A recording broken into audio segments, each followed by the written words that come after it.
Essa camiseta que eu estou usando é uma homenagem, ao meu irmão Nelson, que é presidente desse motoclube aqui, desse famoso motoclube. Hoje a saga Memórias de um Ex-Mecânico de Rua, o episódio número 7 é sobre professor do Senai. Isso aconteceu há mais de 30 anos. A mala do meu Volkswagen TL era uma mini oficina mecânica ambulante, com várias ferramentas, peças, correias, parafusos, iluminária, cabos de chupeta, macaco sanfona, toco de madeira, um cavalete e até um cambão desmontável para rebocar carro. Pois se tinha uma coisa que jamais confiei, é rebocar carro usando corda, corrente, cabo de aço, etc. Porque se o carro que está rebocando precisar dar uma freada brusca e o motorista do carro que estiver sendo rebocado estiver distraído, a pancada será feia e o prejuízo será muito maior do que o conserto mecânico em si. Estava indo para Niterói pela Avenida do Contorno e nessa avenida, nessa época, era muito estreita, nos dois sentidos, sem acostamento, com um caminho para pedestres sem corrimão e sempre toda esburacada. Vi inúmeros acidentes fatais acontecendo ali. Pois bem, estava indo para Niterói quando, quase no final da Avenida do Contorno,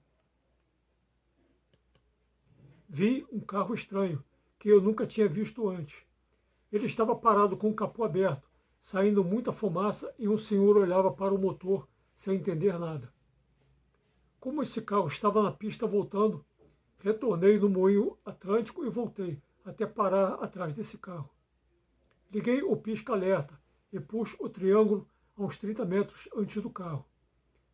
Me identifiquei para esse senhor que eu era mecânico e ele ficou todo feliz, pois estava desesperado e já não sabia mais o que fazer.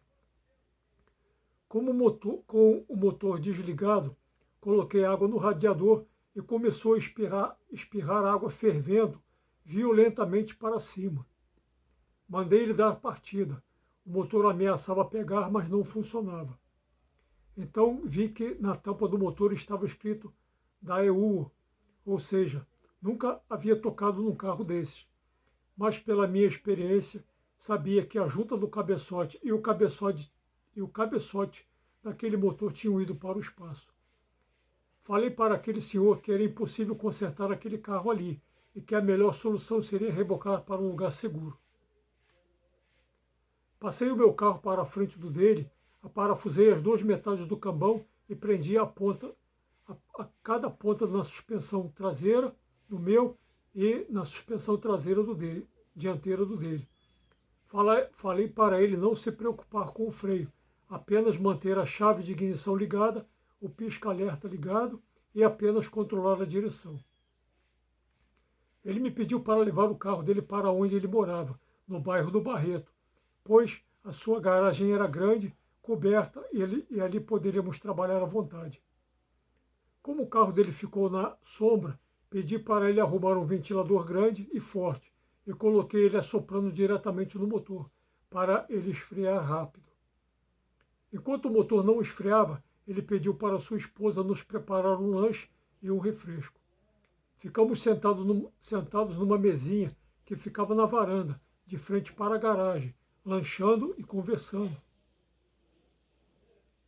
Conversa vai e conversa vem, acabei descobrindo que ele era professor do Senai, do Barreto, bem próximo dali, e confessei para ele que há muitos anos atrás estudei também nesse mesmo Senai, e a nossa conversa acabou ficando muito, muito agradável por isso.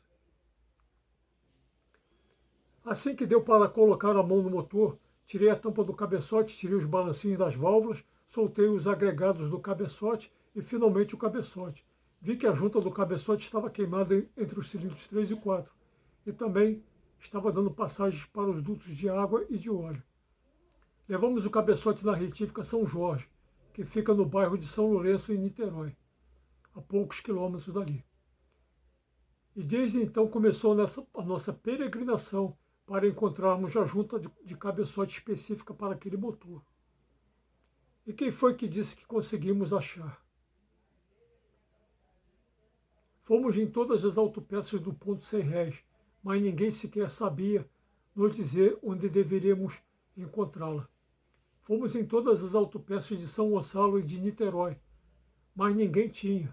Fomos em todas as autopeças de São Cristóvão, no Rio de Janeiro, mas nada. Me encontrei numa situação que jamais imaginaria passar, de não poder terminar o serviço por não encontrar a peça de jeito nenhum.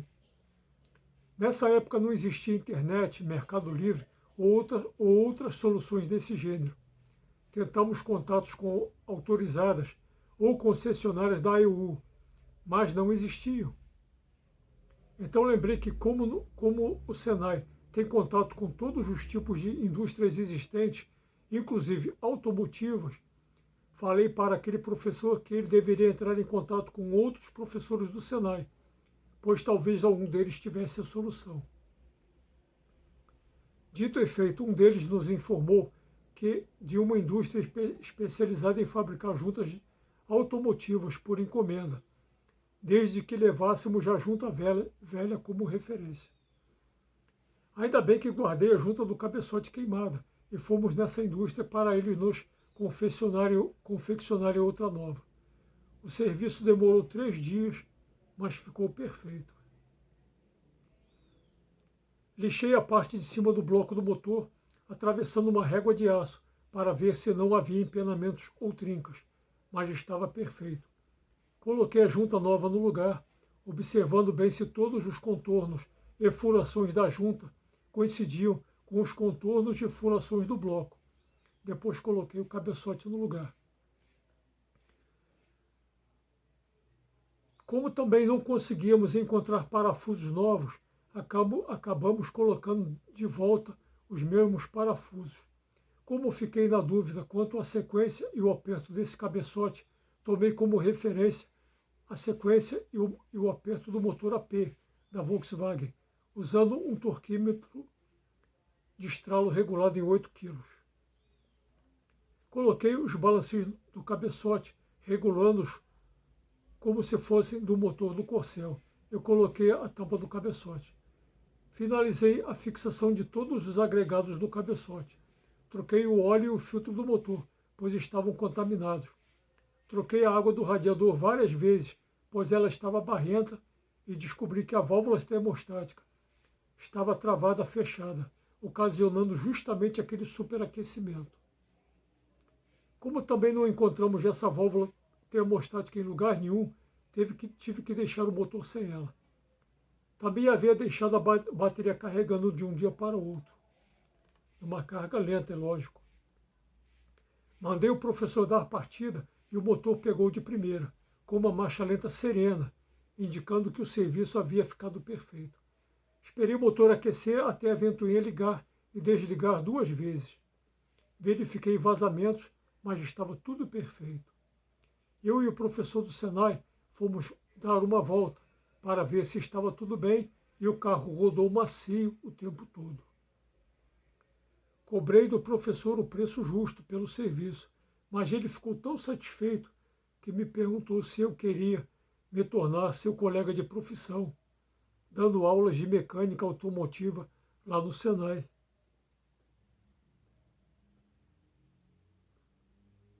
Aquela pergunta me pegou de surpresa.